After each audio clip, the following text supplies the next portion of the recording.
Hello and welcome to the March 22nd, 2026 episode of Nick's News. I am your host, Nick, brought to you by Some Budget Studios. That's right, we're paying for this project of ours. We're live every Sunday, and I thank you all so much for tuning in or catching the replay on the Nick's News YouTube channel. This is a program dedicated to bringing good news to counter all of the bad news that we are bombarded with on a daily basis, with the hope of bringing a little bit of joy back to the world. Several of the articles that we present are pulled from sites like Industry Tap, Live Science, Positive.news, and GoodGoodGood.co, but we appreciate everything sent in by you, the Nick's Newsies.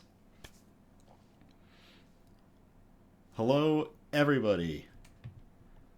Gosh, we've got a ton of people in. I am so happy to see everybody. Hello, Becky. Hello, Nate. Hello, Christian. Hello, I saw another name. Hello, Nico. Hello, Nordic Wolf Gaming.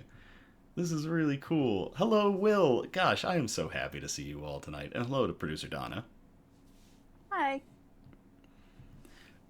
So, in order to make sure that there isn't any sort of pickup between my speakers and the recording when producer Donna is talking, I make sure to use an AirPod. Well, for some reason, my computer just did not want to hook up to my AirPods at all, so we were dealing with that for like 5-10 minutes, so... Because we made the mistake of saying, hey, we've got lots of time, we can relax. Lots of time. The other thing with that is that when I do this, I can't actually hear the intro stuff because I don't have it set up to go to the AirPod. I have it set up to go to my speakers and I forgot to change it. So if I was off on my timing of my posing, that's why. Because I can't hear crap. Nordic, Wolf, or Wolfie is fine. No need to full name me. I'm baby. Nordic Wolf Gaming 39, you get your tail over here right now. I'm gonna whole name you like your mother when you went and broke a vase.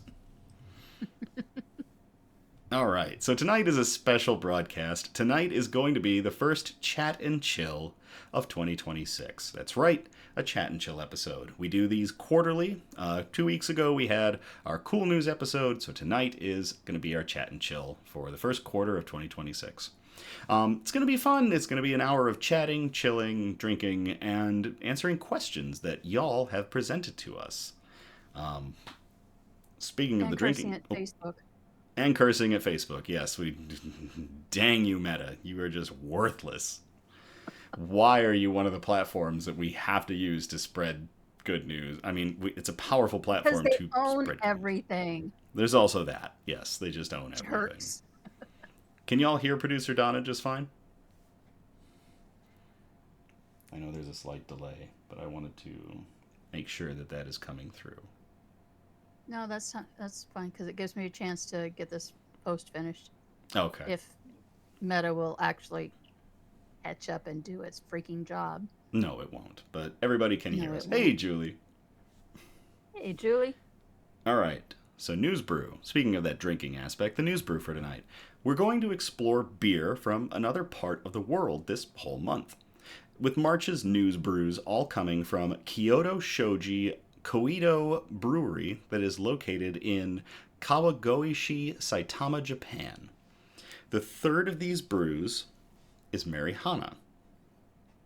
Yeah, that's an N, not an R. It's Marihana, which is a 4.5% ABV Session IPA. So it's, a special-made IPA. And Marihana is a word for hop flowers. And this beer is promising a delicate citrusy hop aroma. We'll be the judges of that. Across the world, brewers ply their trade, brewing beer for everyone to try. It's time to get out there and try something a little different. So, from Coedo, Marihana. Now, it is a bottle. We need our Battle Song bottle opener.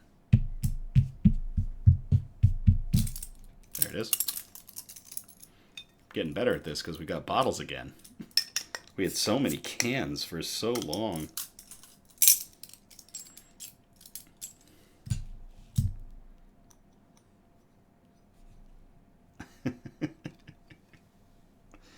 All right, so Cans are cheaper. the cans are cheaper. So, it is an IPA. IPAs can be enjoyed in a number of different glassware. I prefer usually pint glasses, so I've got my really nice support our local Michigan breweries, Michigan beer pint glass for 2025. I can't wait to see what the 2026 cup will look like. I collect these things like people collect baseball cards, so we'll see. Nate says cans change the taste. Nate, I do agree with you. So, let's get into the theatrics of a 5-minute pour. Straight pour, get all that head out of there. I don't need to be drinking all that gas. Wow, it's like... what the heck color was that?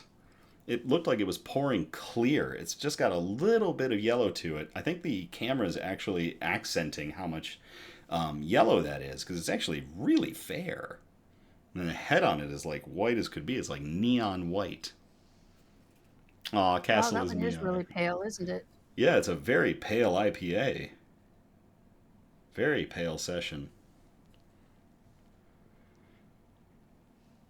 I'm picking up that very central hop aroma with a little bit of citrus, so they're nailing that. It's really neat to learn little things like when you call a beer Marihana after hop flowers. I didn't know any of that. All of the translations on all these Coedo beers have been fantastic. Nordic says, wait, what was it that Nordic said? Nordic Wolf or Wolfie. So Nordic said, they do, especially if it's sat a while. Taste of aluminum bleeds into the drink. I do agree with that. I tend to buy as much of my beer in bottle form as I can. If it's cans, I tend to put it away pretty quick. It's all dependent too, I think, with temperature. So I think there's some play there and some science to look into, but because I've had some bottled beer or some canned beer that has actually lasted a while. So, this box of beer I've been collecting for you since Christmas, or no, since Halloween. I should probably get to you sometime soon. At some point, it can keep. Does it help that it's in a cool, dark place? Probably, so long as it's not going through multiple like temperature inversions and it's not going up and down with temperature. When it's stable, I don't think it leaches as much. I think it's when you start getting a lot of temperature fluctuation that it leaches more of that tinny taste. Nordic says why kegs are made of high-grade steels and lined especially to prevent that metal bleed-in. That's really cool. I didn't know that. Nate says What they are they tried... lined with? I'm curious. Nordic, if you can answer that one for us, what is it lined with specifically? And while you look up that, Nate said they tried plastic once and it was horrible. I can't imagine drinking a beer out of a plastic, anything but a solo cup if I poured it into it during a game of beer pong. Julie says, if you say Halloween, I fear there is pumpkin, Donna. I'm not admitting to anything. Nordic said, I don't know, my ADHD kicked in at that point. So it was a fever, it was an ADHD-induced fever stat for us that kegs are made of very high-grade steel, and they do have a coating to prevent that metallic flavor from leaching into the beer, which is good because kegs are meant to store beer for long periods of time. So, all right, I've got this guy topped off, so I think it's time to start going into other topics. Let's see. Shout-outs. You want to know? Know what? I looked it up. Oh, you did? What is it? That's my job. Well, I know, but I asked Nordic to do it, and they failed us. Nordic is new. Give him a chance. Okay. So what is the coating? Most modern beer kegs are made of stainless steel and are not coated on the inside, as the metal is naturally corrosion resistant and easy to sanitize. Older or cheaper aluminum kegs are often used in an internal epoxy lining. Oh. Yeah. Okay. To prevent corrosion, while some kegs feature a rubber coating on the outside for protection for handling. Okay. And that is from Wikipedia. All right, so the older aluminum kegs utilize an epoxy coating to prevent leaching, which is interesting.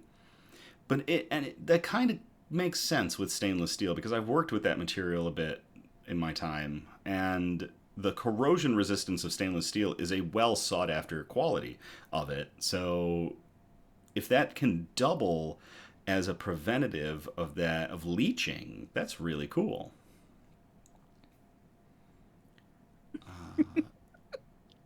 Nate says, when people threw bottles onto baseball fields, they tried it. I'm not surprised. Nordic said, more, it was a work lecture, and they lost me after that point because they went science-y beyond what my brain could handle. Don't let Nordic put themselves down. Nordic knows a whole lot more than they want to admit to. It seems like it. They take Wikipedia with a grain of salt, considering how easily people can go in and change things, but that is accurate about stainless steel. Yes, I do agree. That is accurate about stainless steel. It's always cool, too, with Wikipedia articles, if they can cite everything, and you can go down and check the sources separately. Worth doing some digging, because even I didn't know that fact, and I drink a lot of beer. And Wikipedia is really... they've gotten a lot better. They've got a huge community now that really supports them and really puts a lot of effort into fact-checking everything that comes in and building up their site and their articles. They've got a huge staff now. It's fairly impressive. It used to be a free-for-all.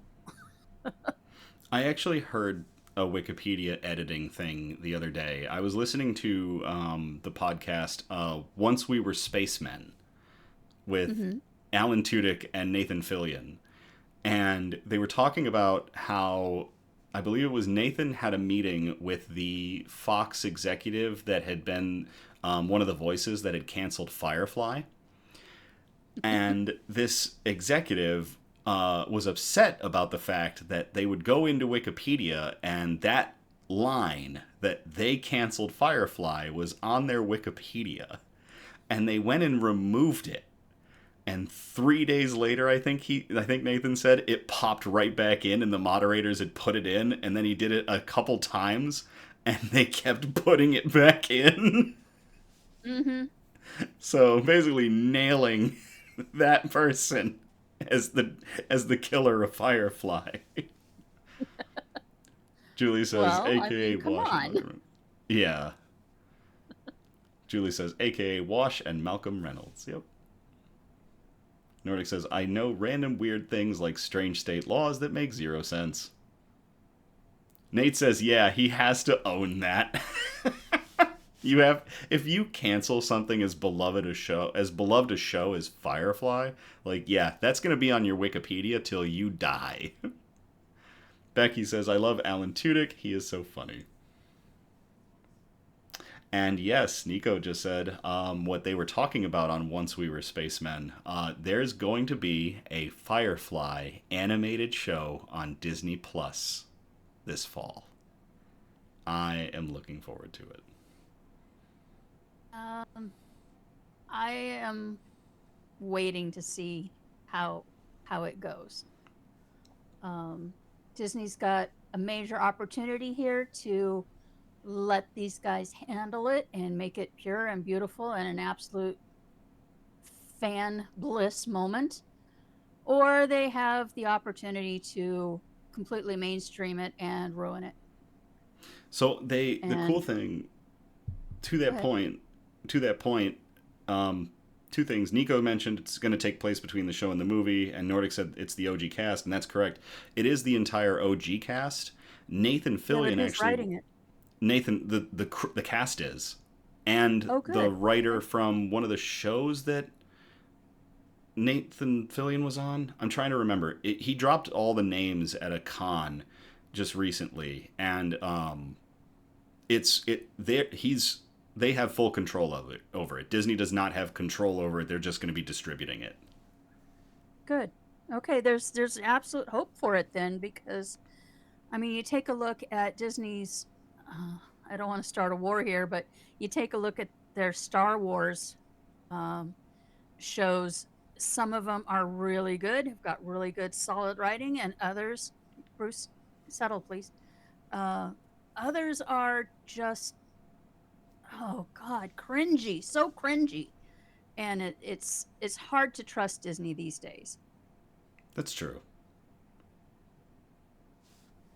I'm sorry, we're being joined by the drama llama, Bruce. Oh, Brucey. Um, yeah, I see that Nico said, I'm bummed it's not a continuation unless they're retconning the movie. So I know they're not. At least everything that I've heard, they're not retconning the movie. It's just, it will be in the interim, there were a ton of stories that they wanted to tell. Alan Tudyk had said he'd written so many stories of what the crew was doing in that time. So I guess Mhm. we'll see some of those. And this is undoubtedly a test project. If it goes well, then they'll probably do continuations. It's a Yeah. okay, well, let's see what you've got Yep. type of moment. And Julie mentioned Ron Glass.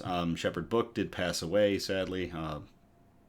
God bless, and to Ron Glass. So it will be interesting to see if they will have some way of having him in, whether he has a family member who has a voice similar to his, who could honor his role, or what. I guess we'll see with time. Nordic is raging about Mulan, and I think that's appropriate. Nate says, go the Marvel route, alternate universe. That's always an option.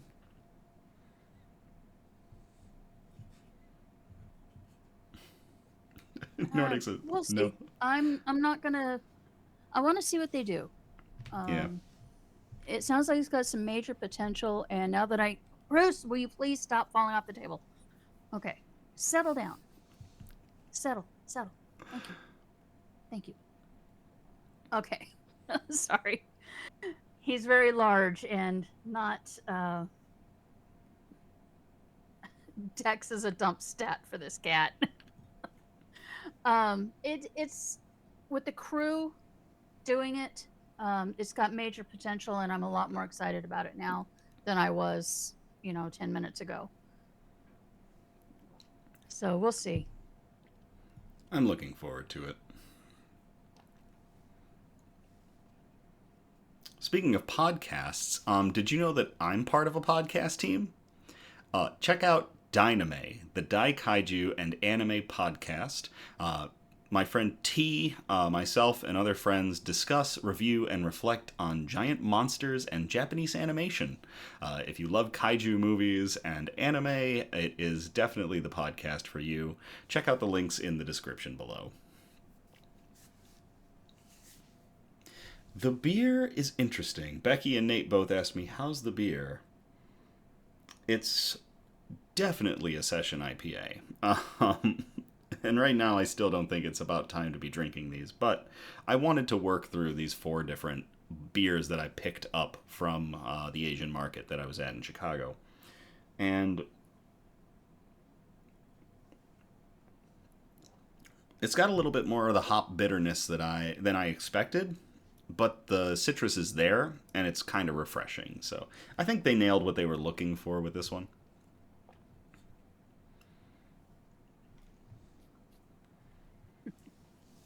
Oh yeah, Alan Tudyk's Yeah. long list of roles is being discussed in the chat. Um, from the chicken Hey Hey to Duke Wesselton and Duke Weaselton, to K2SO4 from Rogue One. I I mean, have Alan to say Tudyk. that's one of my favorites of his. Yeah. Resident Alien is another fantastic show to check out. Um, and Nathan Fillion is, I mean, all the cast has been doing, the cast has all been doing really amazing things with their lives. Some of them are still acting, some of them aren't.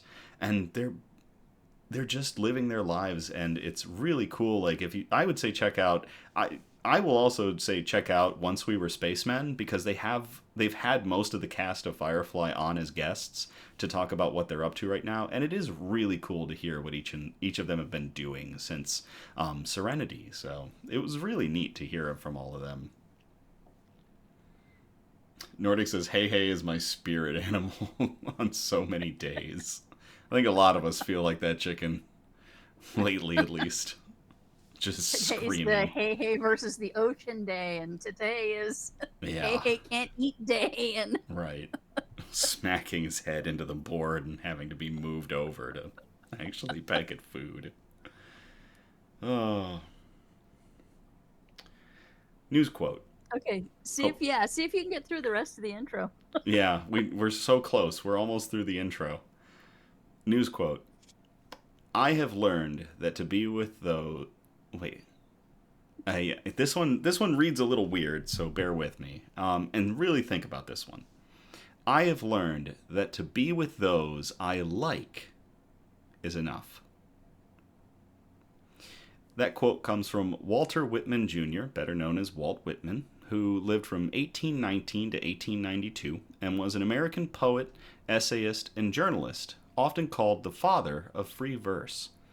And I really like that quote. When I was looking at it and reading through it, I had the gift this weekend of being able to hang out with a lot of different people in different settings. And it was really nice because I liked everybody that I hung out with.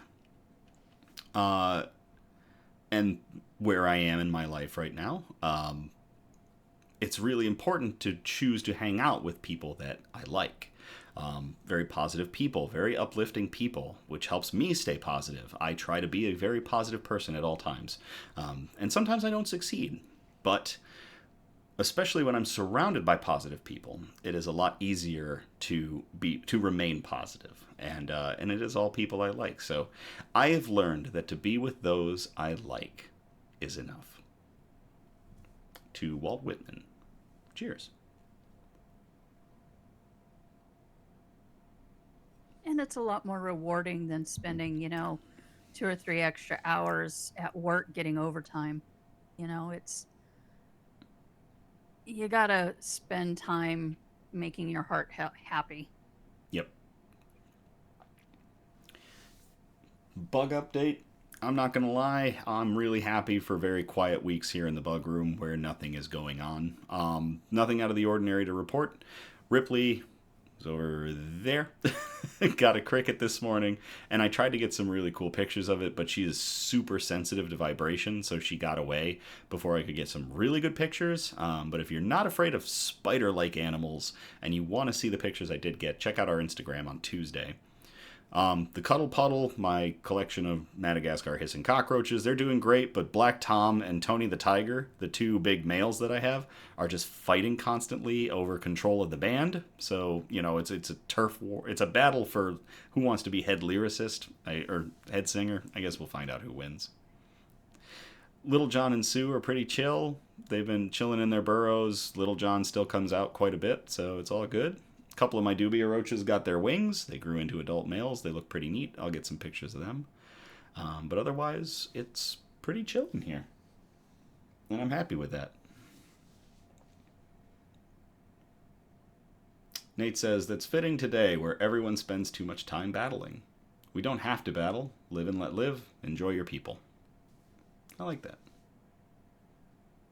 Julie says, except I am in search of another bug to form Voltron. There was a funny discussion with some of the friends I was hanging out with on Saturday about my collection of scorpions. Yes, I have 4 scorpions. I have a tailed whip scorpion. I have a tailless whip scorpion. I have an Asian forest scorpion. And I have an emperor scorpion.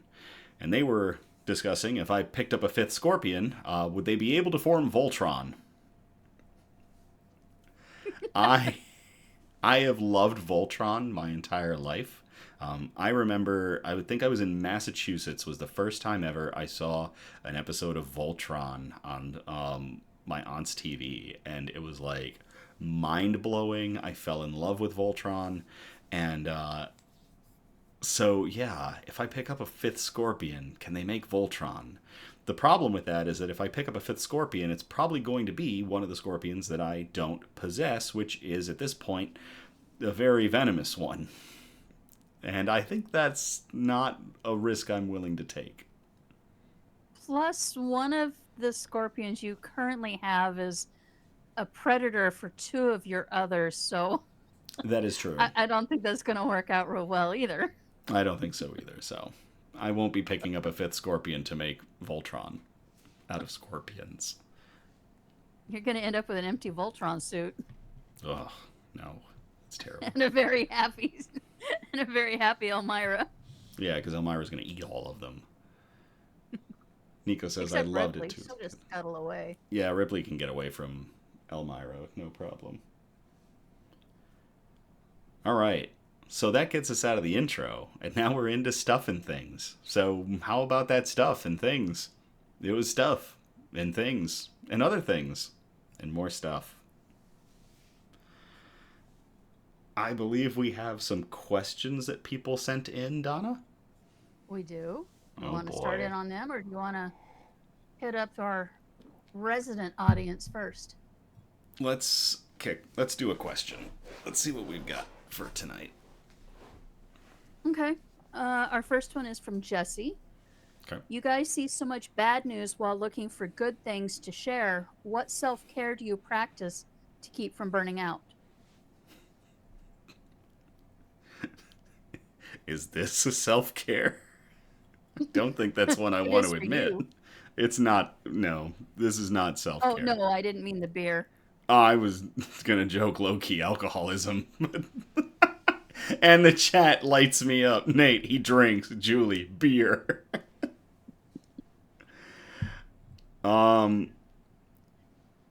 Yeah, looking for good news and keeping my finger on the pulse of just the media and news in general can be depressing at times. I don't think that anybody isn't going to get burned out looking at any of the major news outlets these days.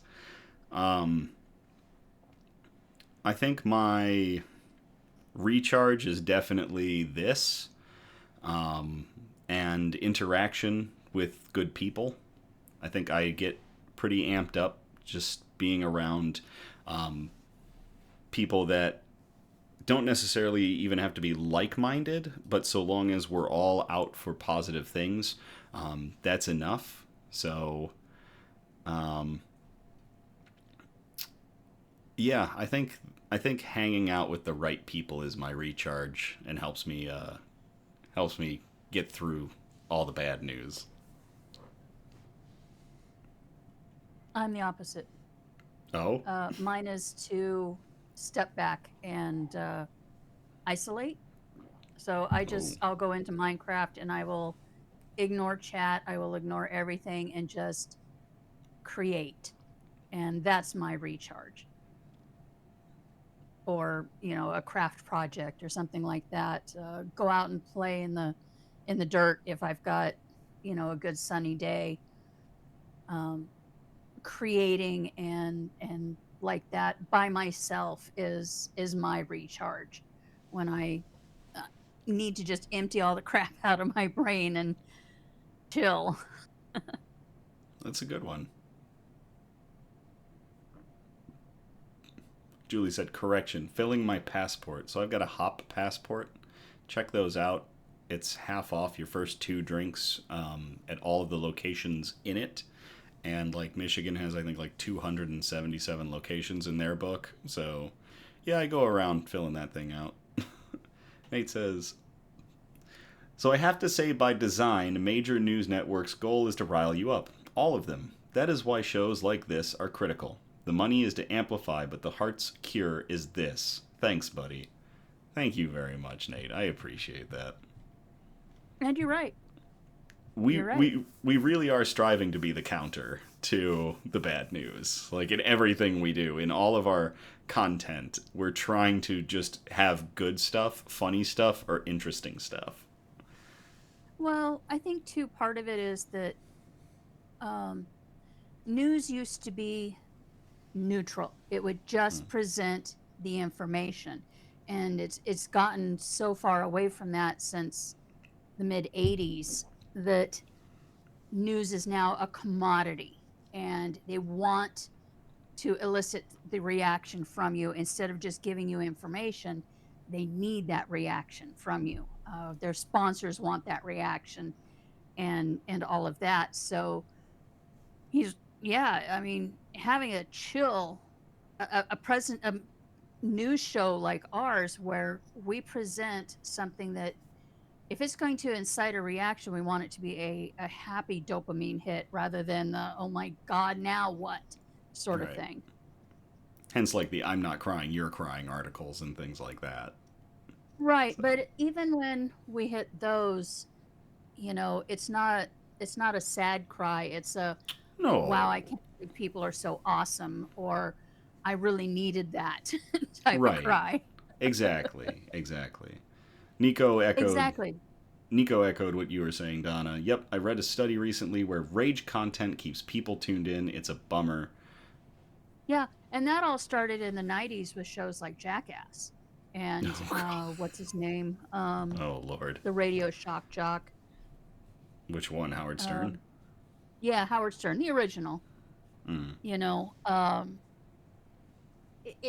we wouldn't all be so depressed and on edge if the news was being presented to us neutrally like it used to be, where we Yeah. can make up our own minds instead of being told how we're supposed to feel and being influenced by it. We would have the information and we can decide ourselves, is this a good thing or a bad thing? You know, and unfortunately that's not the way it is currently. And I really wish it would get back, it would get back to neutrality. Yeah. I don't know. Nate says you are absolutely correct. So, who sent in that question? Jesse? That was Jesse. Yeah. Jesse, thank you for These that questions question. that I have are mostly from people who can't tune in to our live episodes. So some of these names you're not going to recognize because they're Okay. not people that come up all the time. They're the ones that watch our VODs. Oh, that's fine. I'm happy for anybody that tunes in and spreads good news. How many questions do we have from folks outside? I have from just- I have lots of questions. Oh, okay. Yeah, I have quite a few. In fact, where did Nordics go? Oh, Nordic is here, so yeah, we could do Yeah, I Nordic's think- question. I'll have to go find those. I think Nordic gave us a couple too. Okay. I was a little light on questions this time, so I asked a friend with ADHD and then just turned her loose. So we have Oh. plenty of questions. Are there, while you find that, is there anybody in the audience right now, anybody tuning in that has any questions for us or anything they want us to chat about? I have a couple from Ice Night. Okay. You ready to geek out? Will, do you want us to answer your questions live? If he's still in the chat. I can't actually see the list of like who's in the chat. I can just see who's chatting at the time. I don't know if there's a way for me to be able to see who's in the chat. Will probably had to go to bed. I know he normally goes to bed because he's up at 4. Ugh. All right. Well, Yeah. we can do. Well, Let's he's do like a you. Will question. He goes to the gym first before work, and then Oh, I don't do that anymore. I'm Well, not you getting used up early. Yeah, I used to. I'm not doing that anymore. I'll work out after work. Hey, Will's here. All right. What's a Will question? What do we got for a nice Okay. night question? first one: best pizza we've ever had.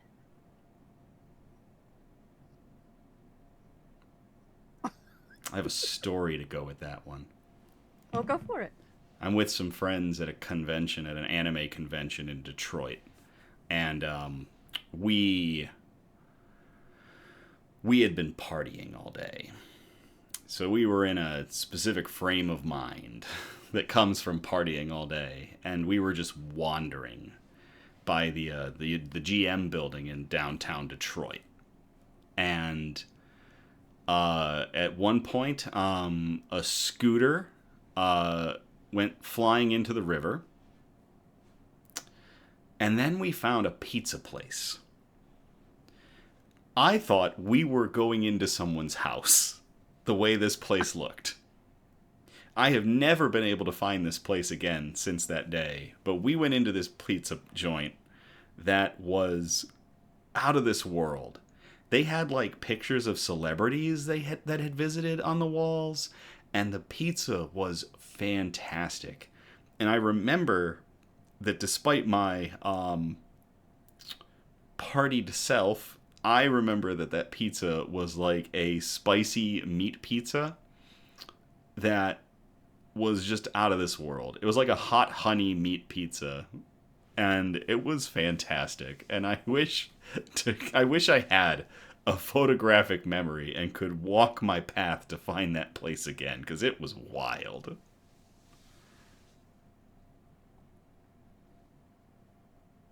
Or at least get a name. Right.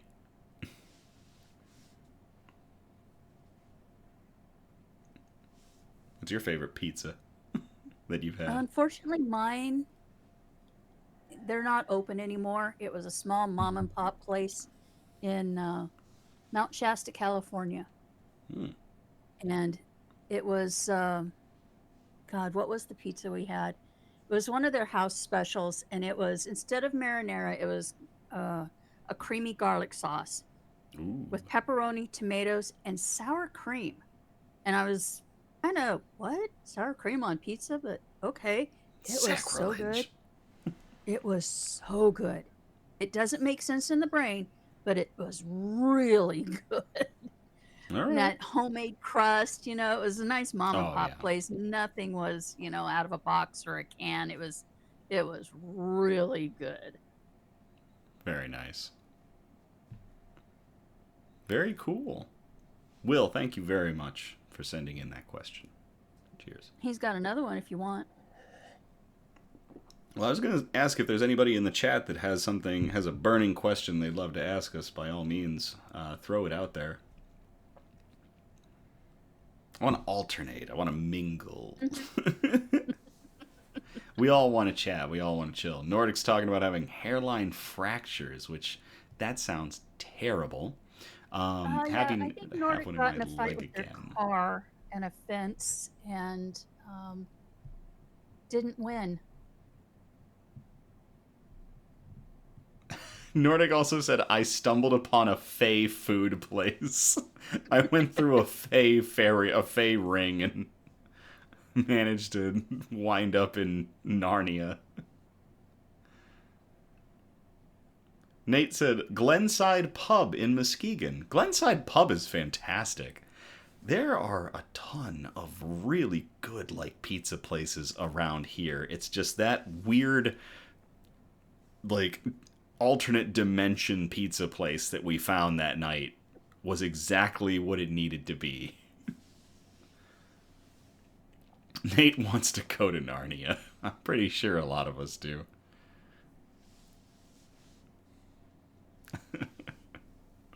We had a pizza named after us at one time. A Nick's News pizza? No, my old D&D gaming group. There was a pizza place when I was in college. There was a pizza place down a couple of blocks away, and we had a very large D&D group. We had 12 players, plus the DM. And so we would order from them quite often because being a college town, they would have huge sized pizzas for really low price. So we would order their Monstrose pizza, and it was a huge square pizza that would cover my entire stovetop, the entire thing. And so we would get the pepperoni. Oh God, it was all hot stuff. Pepperoni, garlic, and something else, because we were stupid college kids. We didn't have ulcers yet.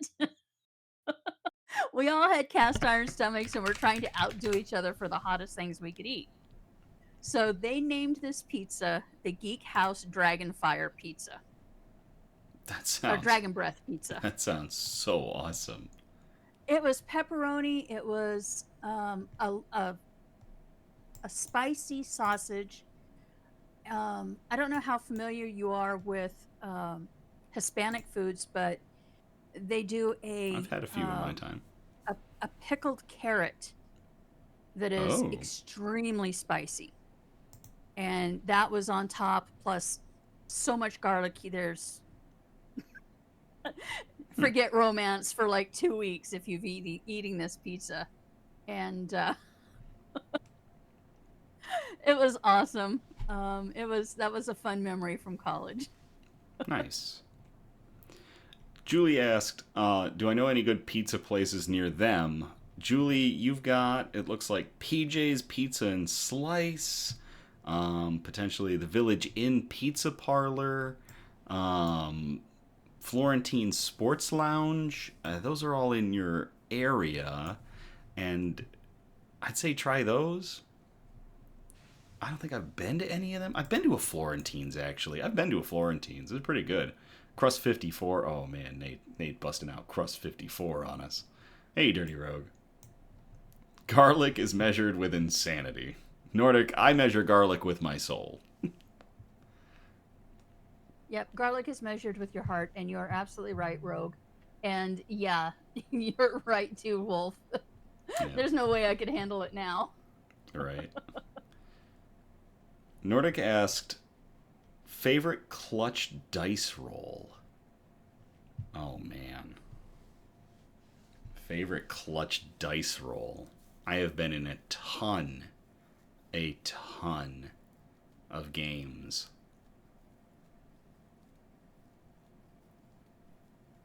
Gosh, I might have to think about that one. If I have to say any one of them was my favorite clutch dice roll, I don't think I've had a lot of them actually in my time. I don't think it's the decisions have come down to my dice. I know way back I was in this game with a friend who made their own system, their own tabletop system, and it was fantastic. Made their own classes and everything. And I think I rolled like 8. It was a D6 system, and I think I rolled like 8 6s out of 9 die and saved another character's life with that roll. But that was about it. I'd have to really put some thought to which ones were like good clutch ones.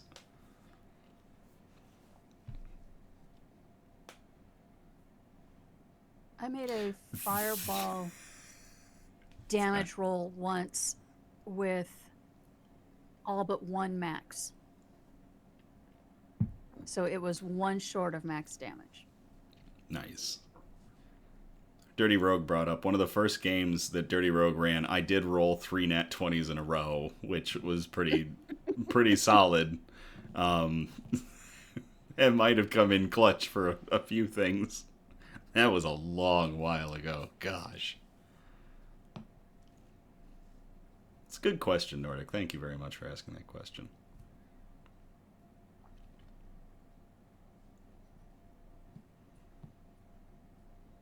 Nordic says, so you incinerated the room. You didn't ask how big it was. You just incinerated the room.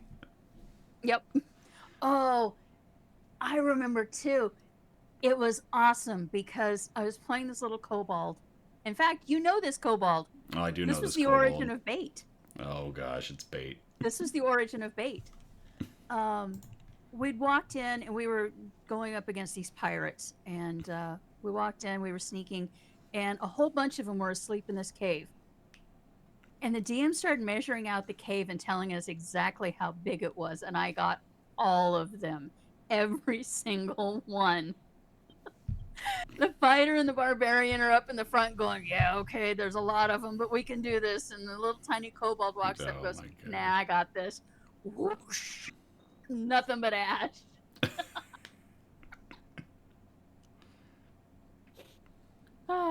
That's funny. Sorry. I love that one. No, that's fine. That's fine. That's really good. That is really good. That was a good answer. Kobold. Bait the kobold. Will says, my favorite is rolling a 100 and 100-sided die to take out a boss fight after a nat 20 on a crit chart. So, oh my gosh, that's right. So I remember that night. Some DMs like to roll or use critical hit and critical failure charts. In a game that I was in with Will and Donna, the DM loves running this crit chart. It's great when you succeed. It's terrible when they succeed. And Will, if you roll 100, it's one of the auto kill, or it's pretty much just like the most awesome effect on the chart. Oh, is it? Yeah. So Will, we're in a boss fight. Will just rolls up, rolls the nat 20, and then rolls the hundo and drops the boss like a bad habit. That was awesome. Nordic says, I remember reading this one on Tumblr about this pirate fight going bad on a ship, and the wizard got math nerdy with it. Well, if you're playing a wizard in D&D, you need to be an engineer or a math nerd, because that's how it works.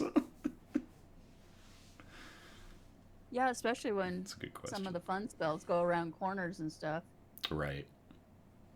That was a good one. What's another question that we had sent in to us from folks that sometimes can't make the live streams? That was a good question, Rick.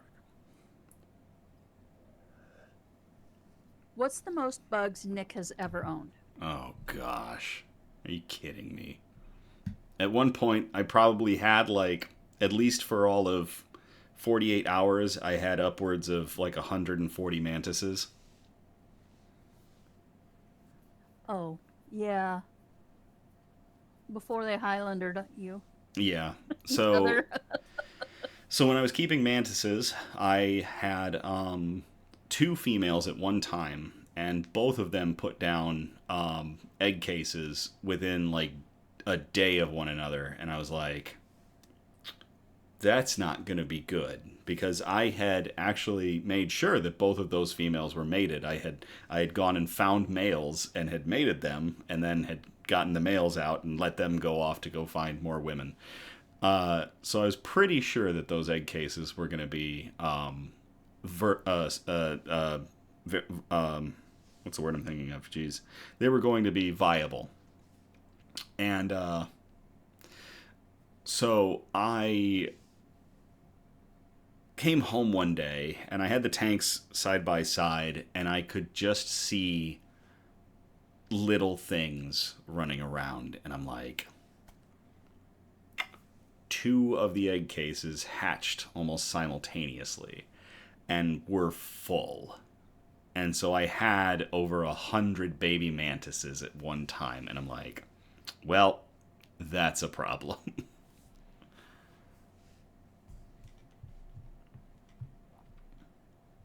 So, yep, that's how many bugs I've owned. Who asked that question? That was Luna. That was Luna? Luna, thank you very much for asking me that question. Sending that one my way. But Nathan wants to know, how did the bug deal even start? I got that. Yeah, so I've owned bugs for so long, since when I lived in Texas. We had a family friend that would who was an exterminator and would show off like all sorts of bugs from around the world to me. And I would catch bugs and put them in big Tupperwares, or I'd build little homes for them. And I kept a collection of bugs, and I always did that as a kid. I've always been into them. I think they're fascinating. The modern day take on it was years and years ago, I found a very large female Chinese mantis who was freezing outside of my work. And I saw her for a few days up on the wall, just unable to move because she couldn't get warm enough to actually have any energy. And I could tell she was getting thinner. And I was like, man, if that thing is there tomorrow, I'm just going to take it home. Like a psychopath. I'm just going to take this bug home. And sure enough, I go and she's there. And I'm like, okay, I'm going to be true to my word. So I put her in my lunchbox and kept her with me to warm her up. Went to Petco and bought everything I needed to build a tank for her. Yeah, and that was, I want to say that was Matilda. That would have been Matilda the Mantis. Many years ago at this point. Matilda or Madeline? Matilda was first, because Madeline Pryor was later. Madeline Pryor was the big green one that I found a few years later. Matilda was this gigantic brown color morph Chinese mantis. So I started taking care of her and kept her for several months. Got some brood out of her. I had continuous generations going for a while there.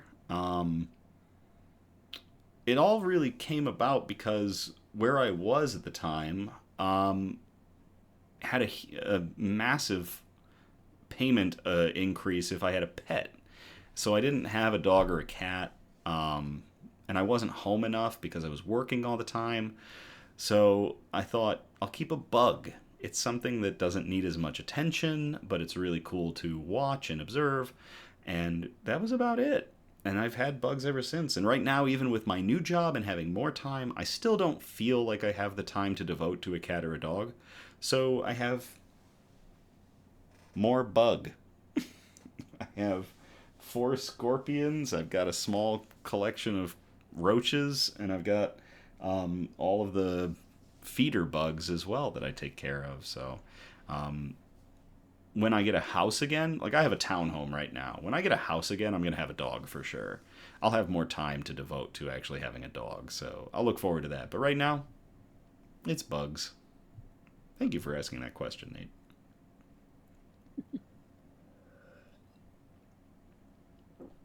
Nordic says, I'm heavily allergic to mosquitoes. My gran has had severe reactions to hobo spiders and bees, and I just hope you stay in your corner and do your job and we cool.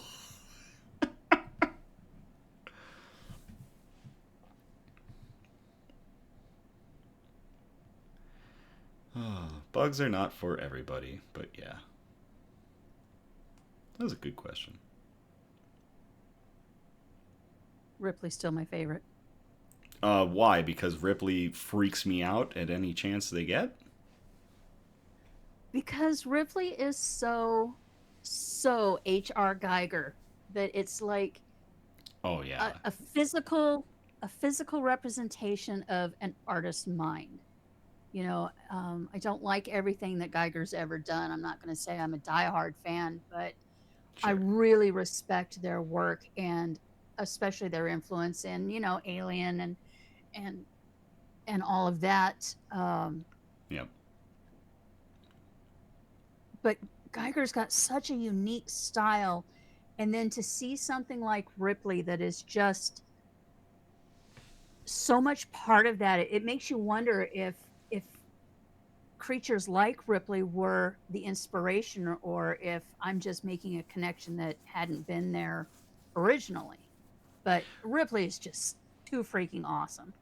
I would definitely bet arachnids in general influenced some of Geiger's work, especially regarding like the face huggers. Like that's why, for those who don't know, Ripley is my tailless whip scorpion. And if you want to know what that looks like, I'll let you look it up, or you can check out our Instagram or past posts On for Tuesday. photos of her.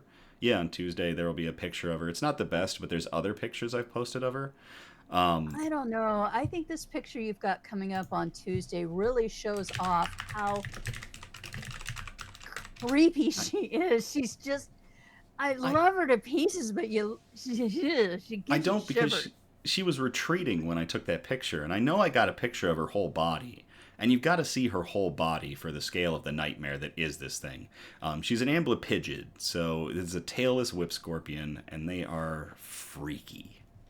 And I named her Ripley because she looks like a face hugger. It's really just creepy as hell. Well, and also because I told you you're not allowed to name her anything else. It had to be Ripley. This is also true. Producer Donna got like first dib picks on all these things while I was in the process of working out reasoning, Well, buying them. You know, I didn't as have soon anybody as to I stop saw me at the her- time. Well, we've had conversations where, okay, are you sure you want to do this right now? And Yeah, and the answer was yes every time.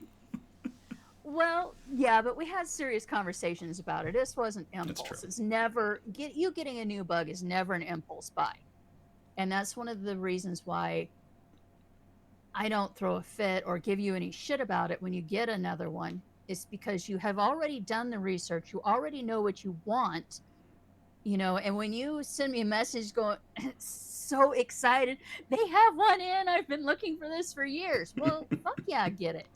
You know, it's, do you have the money for it? Do you have the space for it? There you go.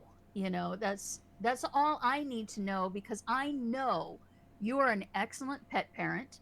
You're a responsible adult. You're not blowing the rent money to get this bug, you know, and you've already done the research. You know what you're getting into.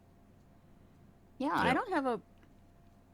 But with Ripley, when you sent me that picture, she was just so much. It's an alien. It's a little alien. Yeah, she was just so much H.R. Geiger.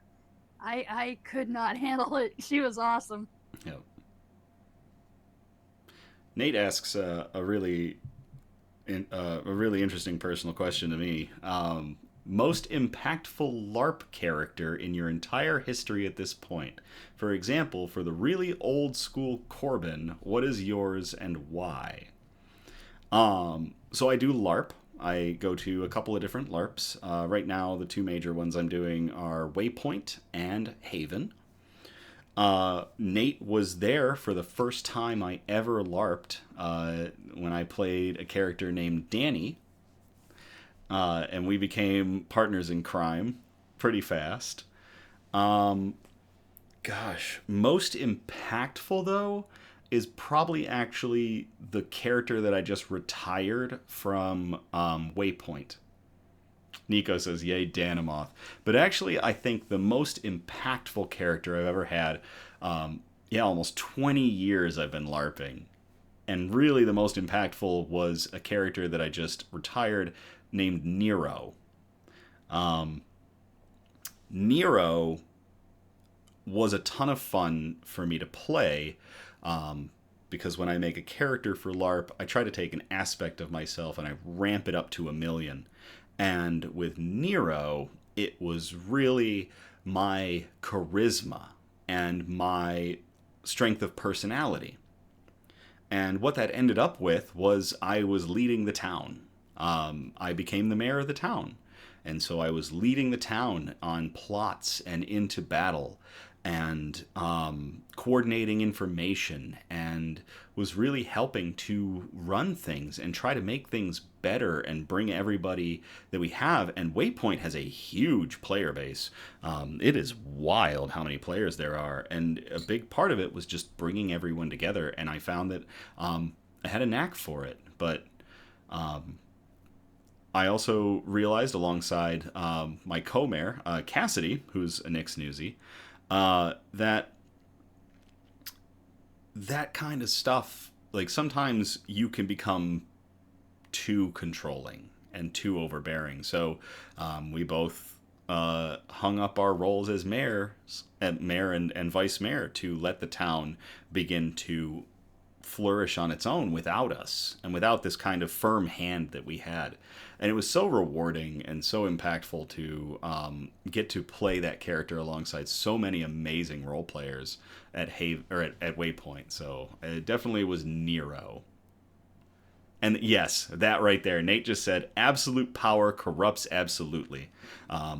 It was getting to the point where with Nero, both in-game and out of game, I was able to, look at myself and be like, you are getting to that point. And I did not want that to be the legacy of Nero. I wanted it to be, I'm going to bow out when the time is right, and the time was right. So that character was a ton of fun to play, and also just had a great time with everybody. So I've had a lot of long-lived characters too. Like I'm still playing Danny at Haven, which is scary. So, but I haven't had quite the same impact with Danny as I have with Nero. Nate said, that's tough to recognize and let go. It really was, because I loved playing Nero. I loved being just being expressive and being charismatic and being really myself ramped up to 1,000. But it really was one of those moments where I took a look at it. It's like, I don't want to control the town. I want the town to go out and be the town. So thank you for that question, Nate. That was a really good question. That kind of leads into another one we got from Will. What's your favorite character class in D&D and why? Oh gosh. Rogue. Rogue for sure. I'll answer. I'll say this. Nico said Danny was a big impact on True, which was a character that Nico plays. Thank you very much, Nico. I do appreciate that. And Julie says I can relate. Nate, the moment I said Rogue, said knew it. So Rogue, I've played. Actually, Danny, my longest running LARP character, spawned from a tabletop game, from a D&D game that Dirty Rogue was running. I had an idea for Danny in a previous game, and I'd played him for maybe 2 sessions, but I really played the Danny that everybody ended up knowing in Dirty Rogue's game. And Rogue is without a doubt one of the most versatile classes I've ever played in D&D and in Pathfinder. With everything you can do, Rogue is insane. And from 3.0 to 3.5 to 5th edition and Pathfinder 1 and Pathfinder 2, Rogue to me is like the class, because I can be sneaky, or I can be flamboyant, or I can be an assassin, or I can be just a loot goblin. I can basically just be whatever I'm feeling like on a given day, and Rogue has been what lets me do that. How about you, Donna? What's your favorite? I'm going to go same reasons, different class. Oh. For me, it's Druid. Oh, yes. Yeah, I really, really love the versatility of the Druid. I have not played the new, 5.5 is what they're calling it now. Yeah, I've 2024. not played with those rules. I took a look at them when they were first released. I didn't like what they did to Druids, so I've been avoiding playing it. But I like being able to have the tank ability. You know, if you're playing Druid of the Moon, you've got that tanky ability. You've got healing. You've got wizard spells. You've got enough hit points to take a couple of hits. It's a very versatile class, and I like that because then I can go into any party and, okay, what do we need? And I'm already that. You know, I don't do as much damage, and I can't take as many hits as like a fighter or a barbarian or something like that. But, you know, the versatility is there that you can really fill in whatever's needed. And I really like that. I like that. Who asked that question? That was Will. Oh, it was Will. Nice Will, night. that was a great question. Cheers. Nate concurs with you, jack of all trades. What was that? Will, who's been playing with us for the last 8 years. That's true. That's true. Nordic said something that really made me sad. Nordic said I was in a Vampire the Masquerade LARP, and I was hiding from another vampire. I got a nat 20 roll success, and he still murked my character. I stopped going after that. It just destroyed the fun. Nordic, I'm really sorry that you went through that. That's real trash. Nate said, shove a naive character into a dimension door to test for traps. That sounds familiar. Julie says, I have 2 favorite classes, depending on my mood. One, I bet you can guess, Nick. I'm betting it's pirate. Or fighter. Or rogue. I mean, you are a jack of all trades, Julie. Nordic's Soul D&D experience was similar toxicity, only my level 3 dwarf barbarian got tossed into a level 12 demon dungeon and then hit with a stealth check and murked in 1 turn. Man, Nordic, your luck is just not good on these games, it sounds like. Nate is definitely... I know Nate. Nate is a jack of all trades, indeed. Yeah, Julie says fighter. Yep. Julie is fighty. So, good question. Good questions. Julie likes the directness of playing a fighter. Nordic says, since I started playing Baldur's Gate 3, my favorite class has been Barbarian and Rogue, as well as Ranger, but Druid is fun too. Julie's other one is Ranger. That makes sense, Julie.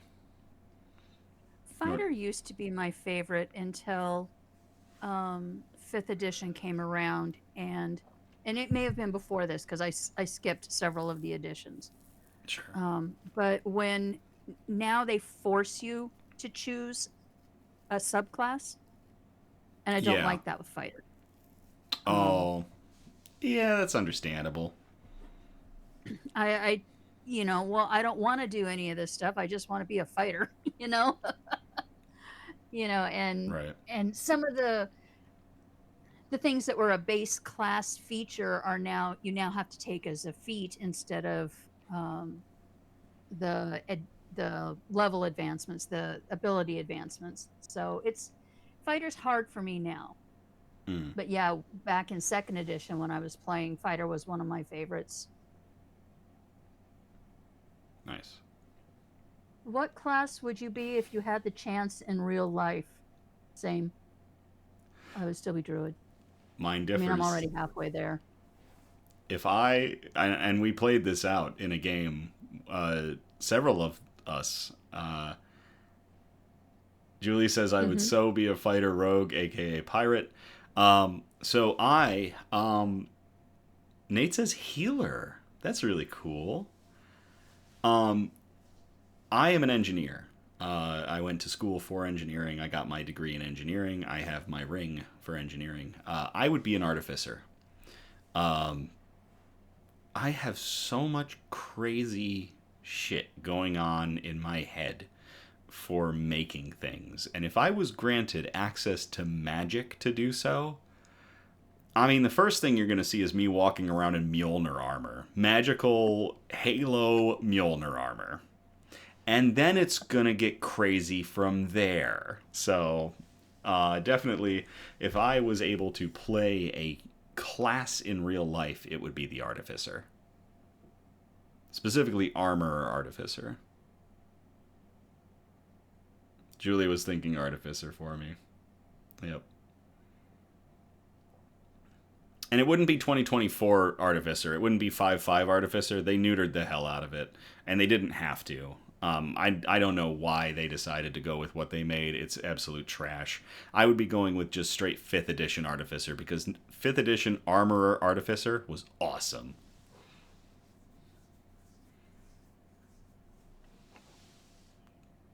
Adding on to Yeah, Nordic's question. Oh, sorry. What was that, Donna?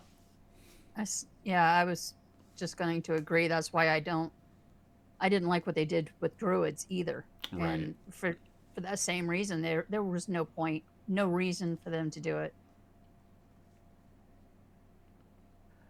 Go ahead.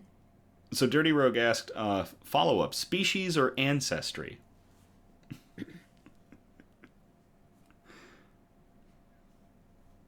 What would you be? You have to ask You're a kobold. Tabaxi. Oh, a tabaxi? A cat person? Uh-huh. Yeah, I can see that. Um, I would probably just be a basic human, to be honest. You wouldn't go Thrycreen No, I'm not going to be a with the extra Thrycreen arm? artificer.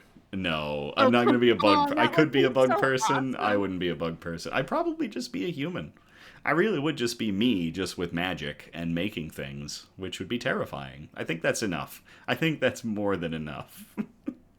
I was in that game with you as yourself as an artificer, and Yeah. yeah, that you don't really need much else. You were really into that role, and it was very awesome to see what you did with it. Yeah, it's because I got to make Halo armor. And the sword. Yeah, and a sword. I got to make an energy blade. Nate wants the extra years, so they would be an elf. No, that's really cool. Nordic would be an elf so they could see in the dark. Right now, it's turn the lights off. God blasts it. I need the clappy lights that turn on or off when you clap. That's funny, Nordic. That was a good follow-up, Dirty Rogue. Thank you very much for that follow-up. I think we got time for maybe one more question. You want a hard one or an easy one? Do a hard question. Let's end on a hard question. Okay. Dave wants to know, how much do you spend doing Nick's News? I don't know if this is a follow-up to our $1 million grant question from last time, or Oh, because Some Budget Studios is paying now for this production. And if you do not want to answer this question, it's fine. We can move on to another one because financials are not necessarily something we want to discuss publicly, but what was it it's again? up to you. How much time I put into this, or how much I No, pay how into much this? money? How much do we Oh, how much spend? money do we spend? Mm-hmm. Gosh. I know what I spend. or Yeah, you know spent what in you spend. 2025. Yeah, and I don't know what you spent in 2025. I know what I have budgeted for the different projects that we have, or what what I will pay for projects that we have in the pipeline. But I don't know. I I don't know if we want to talk about the financials because it's not about like though I have in my head. It was so funny earlier when you were talking about bait and you were talking about going through the dungeon and stuff and doing the fireball. I had in my head seeing like if we were to put the VOD up of this, you could have the graphic artist, our graphic artist Grayson, make an animated scene of that and cut that in while we're talking about it. And like stuff like that, getting some budget studios up to that level and getting the production value of Nick's News up to something like that is definitely where I want to go. Um, but yeah, for yeah, what to answer this one, I think right now we're just going to say not enough. yeah, probably. How much we spend is what we can spend currently, Yeah, but it's not what we wish we could spend on this. yeah, And mostly for graphics and cool, fun things. Um, advertising, a lot of advertising. yep. Um, yeah, so it's not enough. That's a good way to put it right now. Nordic says, spending, what's that? That's that mythical thing we can do when we have bills paid and leftover money? Lol. That's in the same Yeah. mythos as sleep. Is there another hardball question that isn't financial that we could Let's answer? see. Well, we have another one from Luna who is fairly new to Nick's News. Sure. They want to know what started Nick's News. Sure, that's always a fun one to revisit. Mm-hmm. Back in And 20... then she wants to know sorry. why we're both so amazing. Oh, I don't have an answer for that for me. You're just naturally awesome. I don't find myself amazing, but I appreciate that. Nick's News, Luna, for when you get a chance to watch this, Nick's News started back in 2016 when I was going back to school for engineering. I had been out of college for like 9 years at that point and had decided to finally go back and get a degree and was going to go back for the thing that I got in everywhere for, but I hadn't actually pursued at that time, and that was engineering. And I knew going in, I was going to be working full time to pay bills, and because I was on my own, I needed to pay bills, and I needed to get that degree. So I was going to be full time work, full time school, and I think my first semester I had like 16 credits. So I knew that my social life was going to die. And I am a very outgoing and very social person. I am an extrovert through and through. And losing that interaction is a killer for extroverts. And I wanted to thrive still, so I figured if I'm not going to be able to see my friends, I can hop on Facebook and I can live stream with my laptop's camera myself, and we can just chat and kind of have these group discussions. And so we started doing that. Did a couple of those, and it was fun. But then someone suggested talking about some good news going on, because I think there was a lot of bad news going on at the time. There's a lot of, downright terrible stuff. And so we started looking for... 2016 was the first Trump presidency, and there was a lot of changes going on Yeah, at and a that lot of time. rancor. Yeah. So slowly but surely over time things got added to it, like the news brew, the shout outs, the news quote, and actually doing news, like good news. And at the time I started pulling everything from goodnewsnetwork.org. Because it was like the most readily available good news site I could find. And we just started reading good news articles. And then the slogan, we're bring good news to counter all the bad news we're bombarded with on a daily basis. That came about, and so it has continued to grow, all from just the desire to connect with people.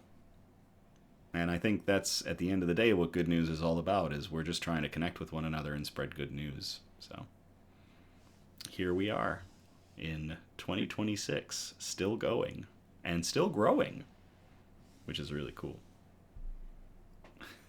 Yeah, I didn't officially join the project until, 2024? Mm-hmm. When Grayson and I Yep. basically moved in and didn't give him much choice. Yeah, pretty much. But I was fine with that. I mean, look at it. We've grown continuously since then. It's been amazing. It really has been. Nate says this came about because of beer. You're probably not wrong, Nate. That's true. That was a really good question, Luna. Thank you very much for asking about the origins of Nick's News. All right, we're going to call this done for tonight? Yeah, I think we need to. We have been going for quite a while, and I thank everybody for tuning in. This was a really nice chat and chill. I really love the chat and chills, because this is back to like what the original format was. And it is good to go back to this now and then. So like I said, 4 times a year we do this. Nate's got to drop off for the night. Have a great night. Thank you, Nate, very much for tuning in. Yeah, I think it's about time we can call it for this one. Any parting remarks, Donna? Thanks, Nate. I hope you have a great night. No. I love seeing you guys. I love having this interaction with you guys. Not just with the chat and chills, but when you guys show up for our good news episodes, it's great having you guys with us. Yep. We can look at the numbers and we can see you guys tuning in later, the ones who can't make the live shows, and that's awesome too. We really appreciate it. If you guys want to give us reviews, you can either leave it on the Facebook page or send them to us directly. We like to know that we're actually doing what we're set out to do. Yep. And it's nice. It's really nice seeing that you guys are enjoying this, because it's a lot of work, but it's worth it. Yep. Seeing you guys and hanging out with you and hearing that it helps, and that's why we do it. Yep. Well put. Well, with that, thank you all again for tuning in or catching the replay on the Nick's News YouTube channel. Again, we're live every Sunday, and our next episode will be back to good news on March 29th of 2026. We encourage participation, so if you feel inclined, by all means, you can post suggestions for news brews, shoutouts, news quotes, and especially good news articles that we can present on future episodes of our show. If you send us a bunch of articles, try to spread them out across our 4 categories we usually have, which are science and technology, health and medicine, flora and fauna, aka plants and animals, and wholesome notes, some really good stuff that we like to end on. You can message us on Facebook or Instagram, or you can email us at somebudgetstudios@gmail.com. Links are in the description of the video. Feel free to like, subscribe, comment on all our content across all the platforms. We're on Facebook, we're on YouTube, we're on Instagram, and we are on TikTok, where we present news nibbles. So it has been fantastic. We continue to see growth thanks to all of you. Again, no SEO improvement advertisements. We're not looking for SEO improvement. We're working well enough on that as we go. And thanks, but we're not going to buy followers either. That too. We're not going to buy followers. We have been continually growing, and that's how we're going to do it. So, and I'm proud of that. I'm proud of us for that. So, as always, thank you again. I love you all. We love you all. Have a great night, and we will play you out.